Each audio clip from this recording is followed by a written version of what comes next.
This is about the introduction of a new reschedule option in Powerproject to calculate the critical path drag of tasks. When we perform critical path analysis, activities that are not on the critical path are known to have float. This is the amount of time that they can slip by without affecting the project's end date. On the reverse of this, critical activities have drag.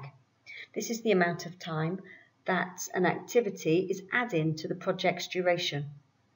Or looked at another way, the amount of time a task can be reduced by to shorten a project's duration before it's no longer critical or its duration becomes zero and it therefore no longer affects the project's end date.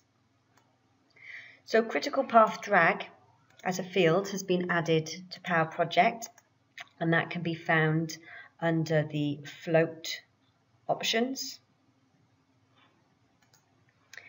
And when we perform a reschedule, we can optionally choose to compute critical path drag.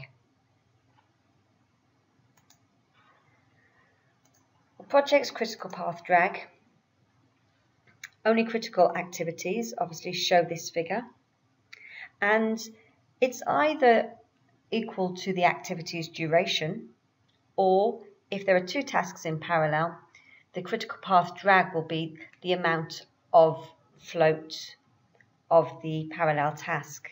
So in this example, we can see that if task 1 was to be reduced by a day, that would in turn reduce my project end date by a day. The critical path drag now remains at 1 day, which is the duration of this activity. If I was to reduce it any shorter, it would become a milestone. Task C is also critical. It has a drag of 1 day, and that's the amount of float shown on task B. Therefore, if I reduce this activity by a day, that will affect my end date by a day. If I reduce it any further, it no longer has any critical path drag, because if I reduce it further, itself becomes non-critical. It's no longer affecting the end date of my project.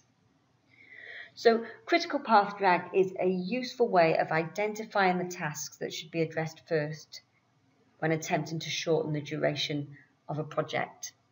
And associated to this, we're now able to filter tasks according to the amount of critical path drag that they have.